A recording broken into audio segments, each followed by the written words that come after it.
오는 성경 말씀은 우리가 너무나 잘 아는 말씀이죠. 성경에는 많은 아주 재미난 이야기들이 있습니다.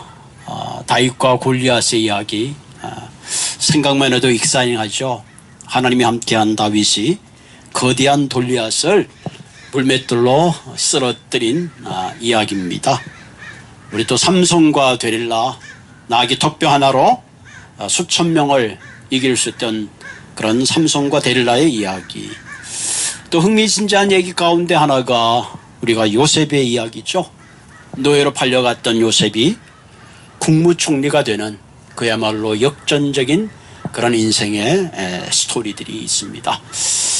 또 많은 스토리 가운데 오늘 우리가 함께 읽은 누가복음에 나오는 이 탕자의 비유라고 우리에게 알려져 있는데, 오늘 우리가 이 말씀을 곰곰이 잘 생각하고 묵상하면서 한번 나름대로 우리가 제목을 한번 붙여봤으면 좋겠다 하는 그런 생각이 듭니다. 그래서 오늘 누가복음 15장에 있는 이 비유를 잃어버린 두 아들이다, 그렇게 한번 제목을 붙여보려고 합니다. 왜 잃어버린 두 아들인가, 오늘 말씀을 통해서 함께 생각해 보려고 합니다. 또 다른 제목을 붙인다면 돌아온 탕자라기보다는 아낌없이 주는 하나의 부어줌이 넘치는 탕부의 아버지의 마음이 배어있는 그런 내용이기도 합니다. 사실 누가복음 15장을 우리가 곱씹어 읽으면 첫째 아들도 둘째 아들도 중요하지만 더 중요한 것은, 더 우리를 놀랍게 하는 것은 그들을 향한 아버지의 아낌없는 사랑, 마치 부어주는 사랑.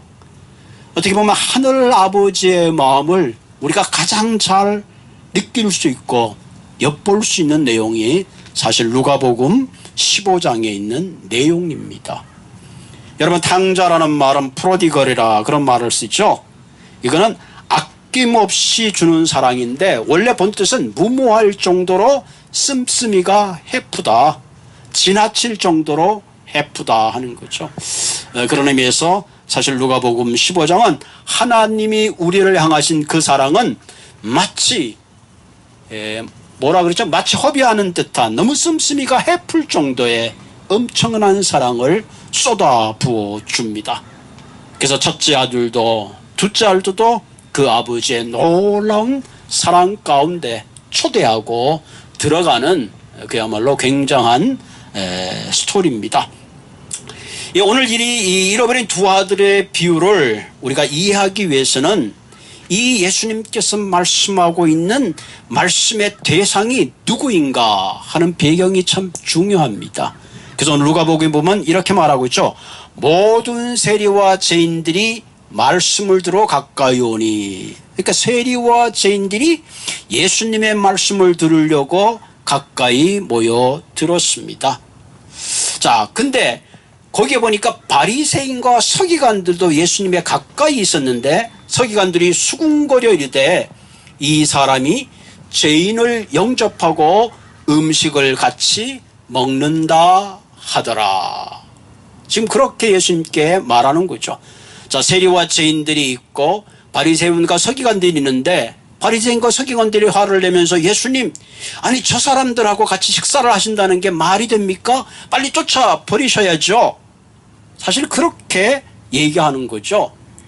여러분, 한번 그 음성과 그 눈초리를 한번 생각해 보면 경멸과 미움과 분노가 첨철되어 있는 그들의 마음을 읽을 수가 있는 거죠. 그때 예수님께서 그들을 향하여 하신 말씀이 오늘 누가복음 11장 이하에 있는 말입니다. 물론 그 안에 이제 세 가지의 잃어버린 자의 비유를 말씀하시기를 두 아들이 있는데, 참 예수님은 마치 스토리텔링의 대가신 것 같아. 너무너무 적절한 얘기를 하니까 두 아들이 있는데, 그러면서 얘기를 시작하는 거죠. 그 두 아들은 예수님은 지금 거기에 나와 있는 두 종류의 부류를 말씀하고 있는 거죠. 어떻게 보면 지금 우리가 이 말씀을 읽으면서 느낄 수 있는 것은 바로 이 세리와 창녀들은 어떻게 보면 둘째 아들과 같은 존재요. 그리고 지금 그들을 향하여 성을 내고 화를 내는 바리새인과 서기관들은 어떻게 보면 이 본문에 나와 있는 장남과 같은 그런 존재입니다.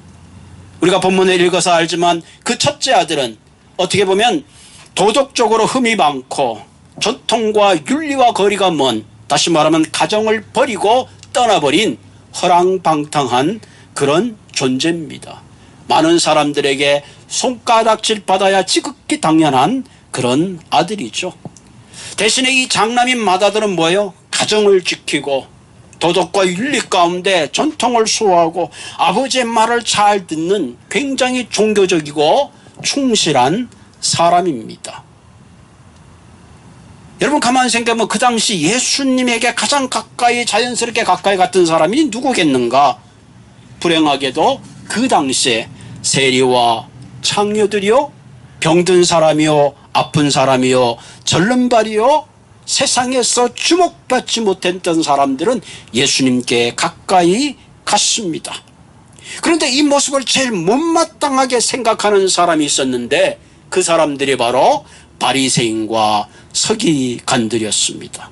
왜 예수님 저 사람들과 상종합니까? 왜 예수님 저 사람들하고 음식을 먹습니까? 저 사람들 야단을 쳐서 내쫓아야 되지 않습니까? 예수님, 그 당시 음식을 같이 먹는다는 것은 수용하는 거예요. 그 사람들을 받아주는 겁니다. 자, 이렇게 가만히 생각해보면 예수님이 지금 이 부에서 사실 초점을 맞추는 것은 바리새인과 세리인이 아니라 오히려 그들을 향하여 적대시하고 그들을 향하여 말하고 있는 미운 마음을 화를 토로하고 있는 그 당시에 굉장히 윤리적이고 도덕적이며 종교적인 대상을 향하여 예수님이 이 말씀을 하고 있구나 하는 것을 우리가 보게 되는 거죠. 자, 이 사람들은 지극히 자신은 의로운 사람이라고 생각했습니다. 그러나 예수님이 봤을 때는 전혀 의로운 사람이 아니죠. 오히려 어떤 의미에서 스스로 의롭다고 생각하고 다른 사람을 판단하는 사람들입니다. 자, 그렇다면 여기 세리와 창녀들은 괜찮은가? 그렇지 않죠.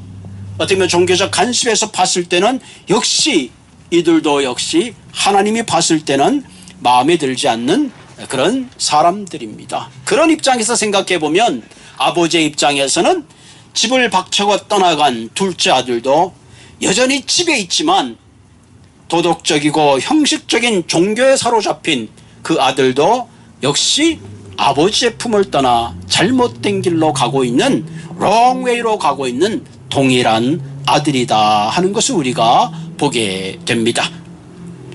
세상에는 정확하게 이 두 가지 공동체가 항상 같이 있습니다. 어쩌면 지금 우리가 저와 예배드리는 여러분들 가운데도 분명히 첫째 아들이 있을 거고 둘째 아들이 있을 겁니다. 여러분 오늘 이 말씀을 드리면서 과연 나는 첫째 아들인가 아니면 작은 둘째 아들인가 스스로 한번 스크린하는 그런 시간이 되기를 바랍니다. 어디 가든지 어떤 공동체에 가든지 작은 아들과 둘째 아들은 여전히 존재하게 되어 있습니다. 여러분 그 당시에 예수님에게 가장 적대적인 사람들이 바로 이 장남과 같은 존재들입니다.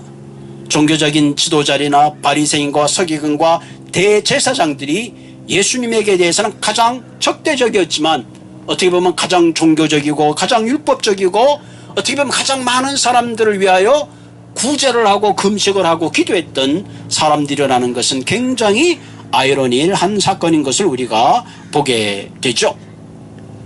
자, 예수님을 향하여 왜 세리와 창녀들과 함께 식사를 하십니까? 저들을 꾸짖어 내쫓아야 마땅하지 않습니까?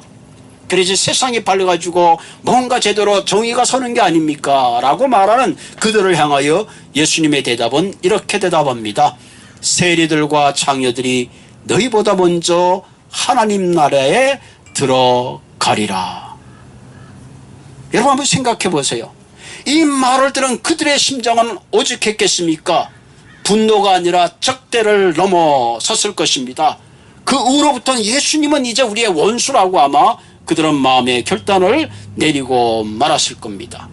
자, 그렇다면 오늘날 교회에서 우리가 선호하는 사람이 과연 누구겠느냐?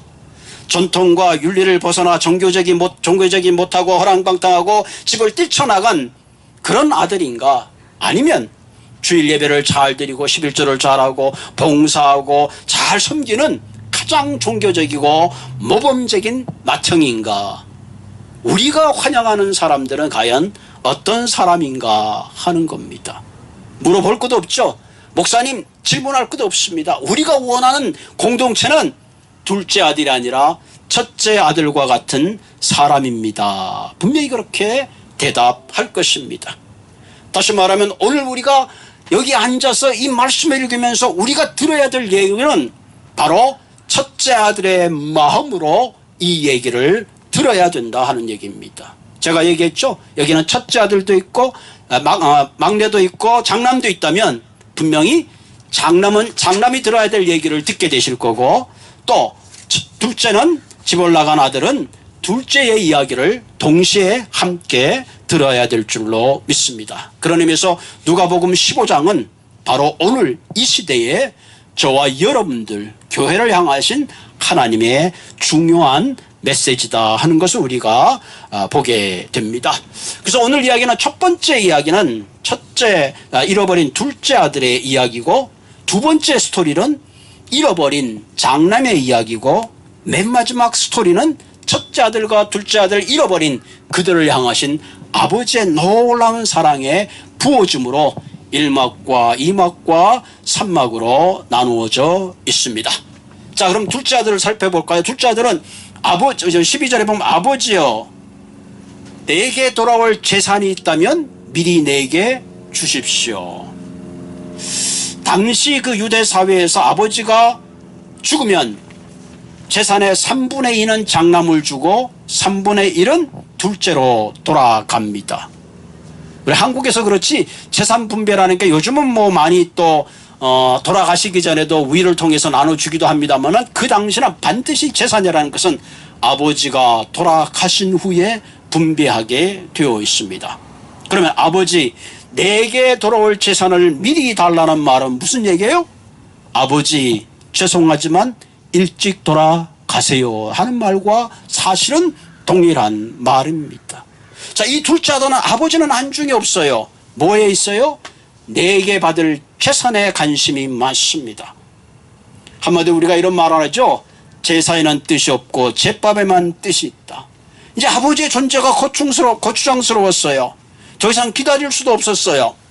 아버지는 어떻게 보면 재산을 물려받기 위한 한 수단에 불과한 겁니다. 그래서 이제는 아버지와 관계도 이제는 거추장스러웠어요. 그래서 말하는 거예요. 아버지, 내게 줄 재산이 있다면 미리 주시죠. 그렇게 말했습니다. 여러분, 우리가 자녀가 있는데, 저스틴이 있는데, 아버지, 어차피 아버지 돌아가실 거 미리 다 뭐 줄 것도 없지만 미리 주십시오 라고 대답한다면 어떻게 하겠어요? 화가 나겠죠. 아, 내가 아들을 잘못 키웠구나. 그래, 저놈을 아들이라고 놓고 우리가 미역국을 먹었구나. 큰 실수했구나. 정말로 노발대발하겠죠. 에? 내가 목회를 잘못했구나. 헛살았구나. 그런데 오늘 본문의 아버지는 반대의 모습을 보게 됩니다. 대단합니다. 그 아들의 요구에 순순히 오늘 성경에 보면 그 살림을 각각 나누어 주었더니, 불가능한 얘기죠. 재산을 나누어 주었더니, 여기서 재산이라고 번역된 이 헬라어에는 비오스라는 단어입니다. 비오스는 생명이거든요. 그러니까 아버지는 어떻게 보면 재산을 나누어 준 것이 아니라 자기를 향하여 무례하고 자기를 무시하는 그 아들에게 건들 수 없는 모욕을 당하면서 어떻게 보면 자기의 생명의 한 부분을 나누어 준 것이다. 지금 그렇게 예수님은 말씀하고 있는 겁니다. 자, 아버지의 재산을 받은 둘째 아들은 신이 나서 멀리 갔습니다. 마치 꽃감을 빼먹듯이 어느든지 재산을 다 탕진하고 이제는 먹을 것조차 없어서 그 당시 가장 천한 돼지 우리를 치는 그런 일을 하게 됐습니다. 그래도 여전히 배가 고파서 돼지가 먹는 음식도 나눠 먹으려 했지만 그것도 제대로 먹을 수가 없었습니다. 그때 둘째 아들은 생각합니다. 아, 내가 큰 잘못을 했구나. 내가 정말로 잘못했구나. 그래, 이제 아버지 집에 돌아가야지. 아버지 집에 돌아갈 자격은 없지만 내가 이제 품꾼으로 가서 아버지에게 빌고 내가 품꾼으로 일을 해가지고 내가 아버지에게 진 그 빚이라도 갚아야지. 그런 마음으로 아버지를 집으로 향하여 갑니다. 여기서 중요한 게 하나 있는데 이 종과 품꾼은 그 당시 달랐습니다. 종은 그 당시 집에서 그냥 일하는 종이지만 품꾼은 옆집에 살면서 때때로 일을 해서 그 돈을 갖다다가 돈을 받기도 하고 갚아주는 그런 사람입니다.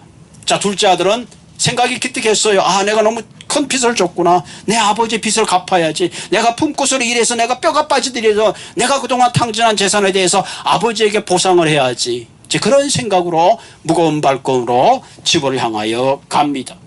여러분 상상해보죠. 아버지가 있는데 멀리서 뭔가 거지 모습을 하고 오는데 그 모습이 나를 닮고 그 걷는 모습이 많이 보는 것 같았습니다. 그 아버지는 저놈이 바로 우리 집을 뛰쳐나갔던 그놈이구나. 그리고 뛰어가가지고는 와락 껴안습니다.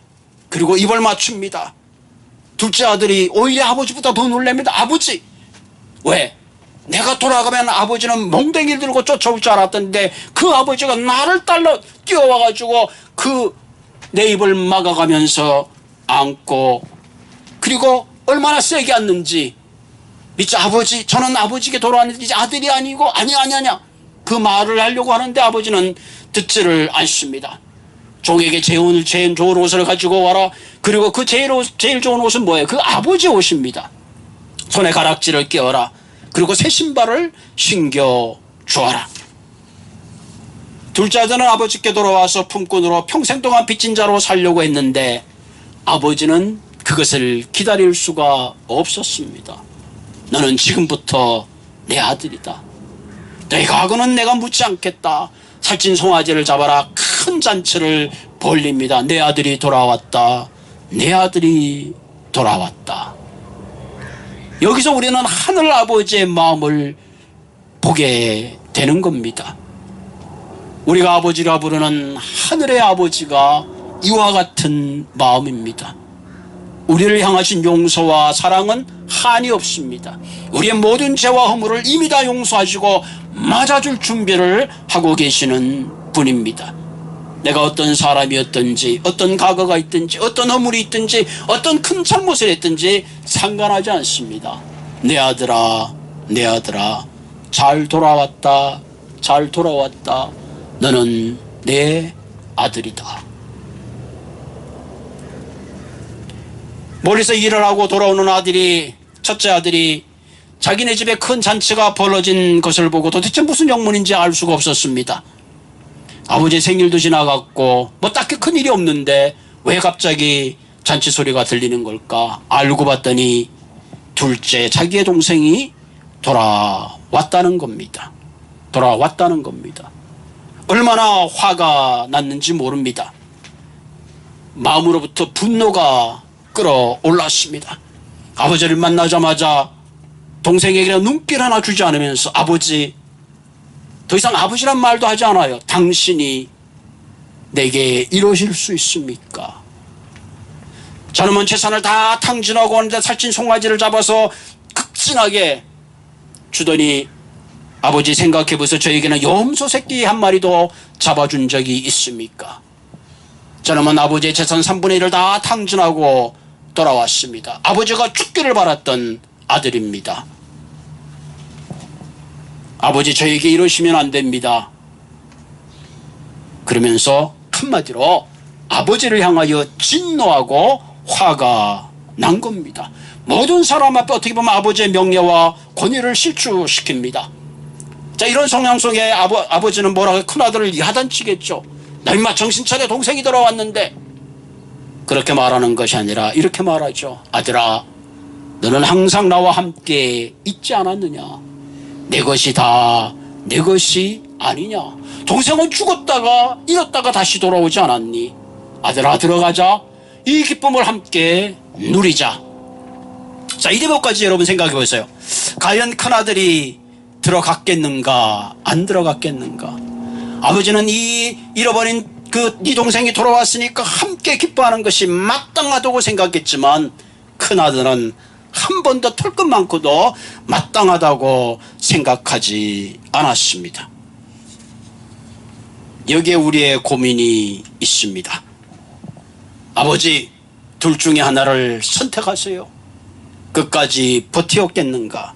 아니면 아버지의 마땅하다는 그 말에 감격해서 동생을 기쁨으로 맞이했겠는가? 아니면 아버지, 나는 죽어도 못 들어갑니다.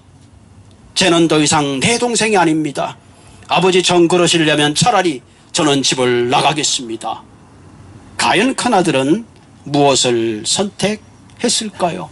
우리 한번 생각해 보게 됩니다. 자, 그렇다면 왜 이토록 동생이 돌아왔는데 형은 화가 났을까요? 왜 분노를 참지 못했을까요? 그 이유는 누가복음 15장 29절에 나와 있습니다. 내가 여러 해 동안 아버지를 섬겼다. 아니, 이게 무슨 말인가? 내가 여러 해 동안 아버지를 섬겼으면 아버지가 그 기쁘는 그 마음을 알아서 함께 기쁨에 동참해야지 당연한데, 왜 여러 해 동안 아버지를 섬겼는데도 불구하고 아버지하고는 전혀 다른 마음을 먹고 살았는가 하는 겁니다. 그는 아버지를 따라서 농사일도 하고 열심히 신앙생활도 했습니다. 마치 바리새인과 서기관들이 하나님을 열심히 섬기고 율법을 지키고 금식을 하고 기도하며 자신의 자긍심을 잃지 않도록 애를 썼듯이 아버지도, 이 아들도 아버지의 뜻을 따라 애를 썼던 사람입니다. 여러분 보세요. 둘째 아들은 그가 드러난 죄인이라는 것은 변명할 여지가 없어요. 아버지를 욕되게 했어요. 아버지 명예를 살출시켰어요. 한마디로 재산을 미리 달라 그래가지고 허랑방탕 다 탕진하고 돌아왔습니다. 그러나 큰아들은 달랐어요. 아버지께 순종하고 열심히 일하고 아버지의 뜻을 따랐습니다. 그런데 문제는 자신을 재산을 다 허랑방탕하고 아버지가 죽기를 바랬던 그 아들은 오히려 지금 아버지의 큰 천칙 가운데 들어갔어요. 그런데 반대로 내가 아버지를 여러 해 동안 섬겼던 그 영은 오히려 그 잔치에 들어가지 못하고 분한 마음으로 그 모습을 보고 있습니다. 얘기를 여기까지 들었던 바리새인과 서기관들은 또다시 놀라는 겁니다. 아니, 어떻게 동생은 잔치에 들어가서 환영을 받는데 형은 잔치를 거절하고 있는 것일까? 여기서 그들은 무엇이 문제인가를 아직도 알지 못합니다. 여러분, 큰형이 동생이 돌아왔을 때 들어가지 못하는 가장 큰 이유가 뭘까요? 동생이 미워서? 아버지가 미워서? 아버지가 자신에게 한 번도 상의를 하지 않고 결정해서 못마땅해서? 그렇지 않아요. 가장 중요한 대목이 내가 여러 해 아버지를 섬겨 명을 어김이 없거늘. 이 말은 뭐예요? 나는 아버지에게 한 번도 명을 어긴 것이 없는데 그 형이 생각할 때는 그가 잔치에 가지 못하는 가장 중요한 이유가 여기에 있습니다. 뭐예요? 내 자신의 옳음입니다. 내 자신의 착함입니다. 내 자신의 의입니다. 여러분, 두 아들의 마음을 자세히 살펴보면 그 사실을 우리가 어렴풋이나마 분명하게 볼 수가 있습니다.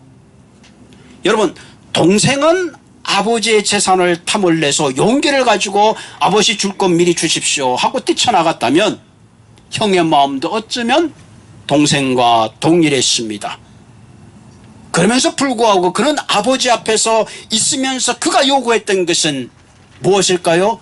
여전히 아버지의 재산이었음을 보게 됩니다.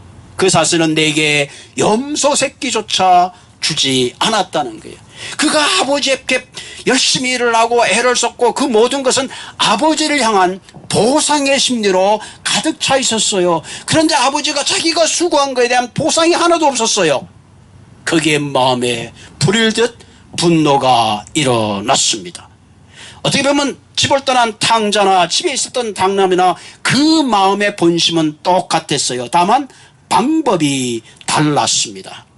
그런 의미에서 아버지는 어떻게 보면 두 아들 다 동일하게 아버지의 품으로부터 멀리 다 떨어져 있었다는 사실입니다. 바리새인과 서기관들은 율법을 열심히 지킴으로 그들은 보상을 기대했지만 그들의 보상이 채워지지 않을 때에 그들은 하나님과 멀어졌고 궁극적으로는 예수를 십자가에 못 박기까지 했다는 사실입니다. 때로는 우리의 선이, 우리의 의가, 우리의 착함이 더 큰 죄가 될 수 있다는 것을 예수님은 여기서 우리에게 말하고 있습니다.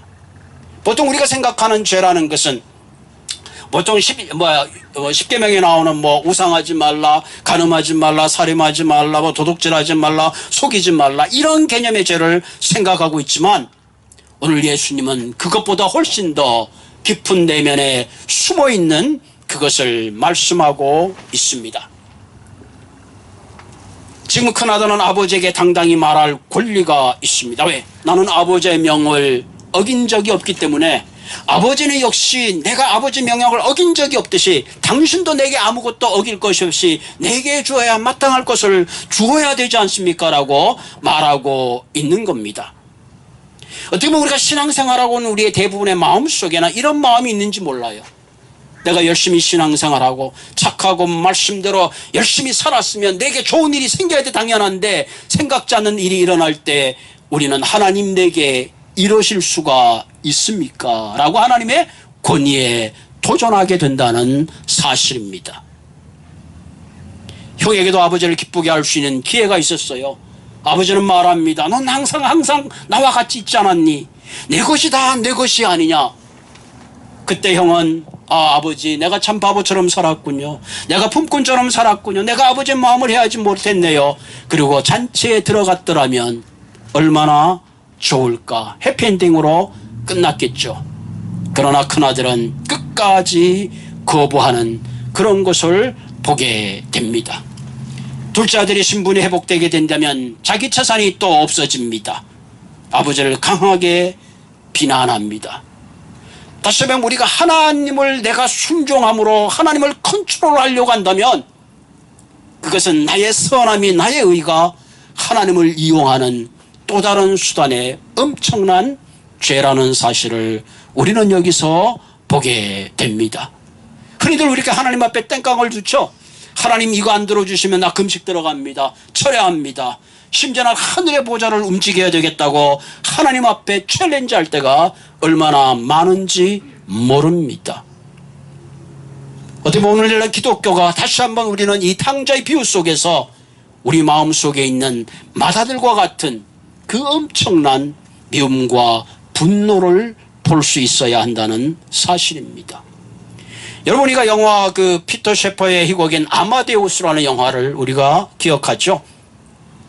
이 살리에라는 사람이 있습니다. 하나님께 흥정을 하죠. 하나님, 내가 위대한 작곡가가 되게 해 주십시오. 내가 위대한 음악가가 된다면 멋진 노래로 당신에게 영광을 돌리겠습니다. 내 명성을 세상에 널리 퍼지게 해주세요. 내가 죽은 후에도 세상의 사람들이 내 이름을 기억하게 해주세요. 그 대가로 나는 내 삶의 순결과 근면을 당신께 드리겠습니다. 최대한 이웃을 돕겠습니다. 하나님이 원하는 무슨 일이든지 내가 선하게 살겠습니다. 그렇게 기도합니다.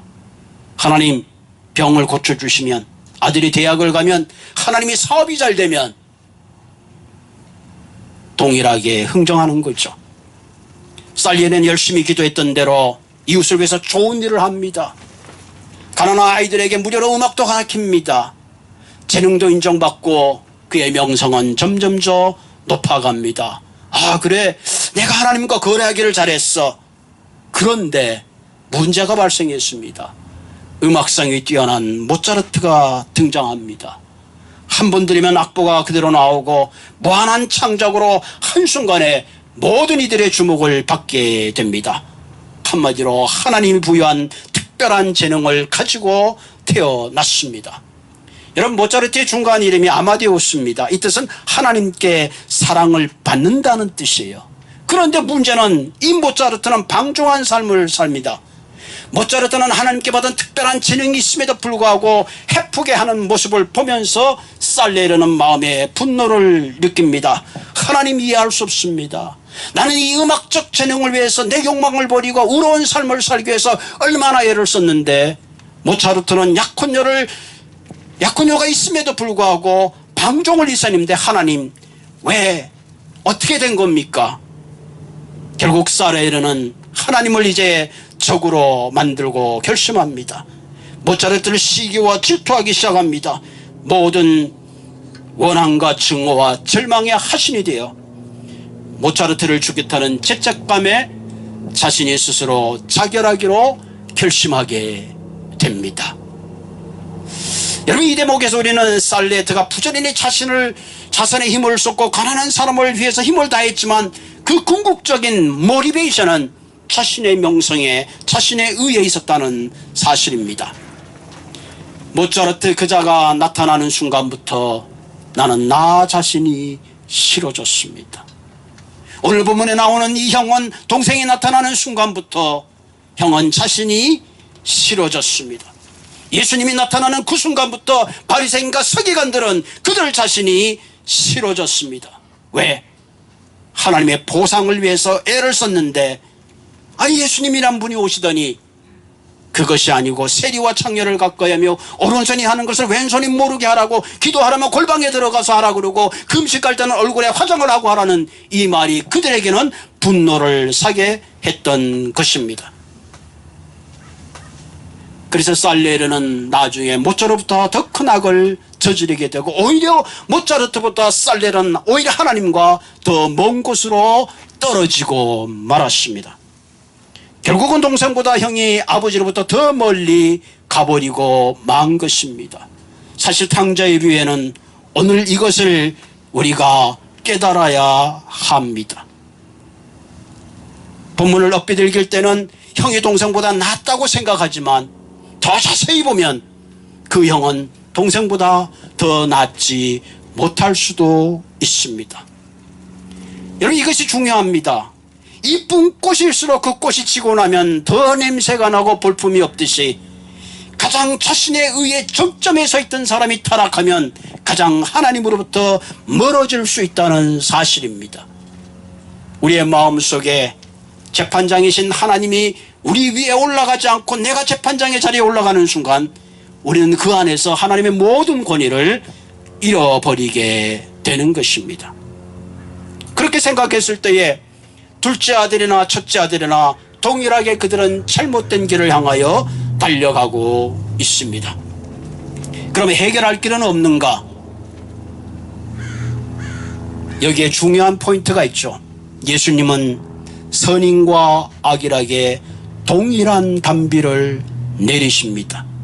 예수님은 도덕적으로, 철학적으로 부도덕한 사람과 나쁜 사람을 나누지 않습니다. 동생은 가격하게 아버지의 품을 떠났고 형은 더 온순했지만 그 아버지의 품 속에 여전히 떠나 있었습니다.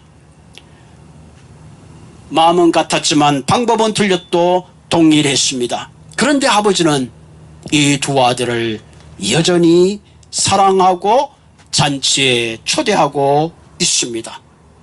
이것이 바로 우리가 믿는 하나님, 그것이 바로 복음입니다. 이것이 근 뉴스라는 거죠. 기독교 복음이 다른 종교와 다른 것이 바로 여기 있습니다. 보수도 진보도 도덕주의도 상대주의도 종교나 무종교나 태극기나 광화문이나 좌파나 우파나 동일하게 끌어안고 있다는 사실입니다. 형편도 동생의 평도 아닙니다. 둘 다 틀렸어요. 그래서 아버지는 둘 다 버리신 것이 아니라 둘 다 사랑하신다는 사실입니다. 어떻게 보면 우리의 본문을 가만히 읽어볼수록 다시 한번 그 아버지의 마음이 엿보고 생각되어지는 겁니다. 어느 신문사에 세상의 문제가 무엇입니까? 라는 공개 질문을 했습니다. 가톨릭 사상가인 G.K. 체스터는 이렇게 말합니다. 담당자에게 보낸 소문에서 이렇게 말했습니다. 세상의 가장 큰 문제는 바로 나입니다. 그렇게 해서 보냈다고 합니다.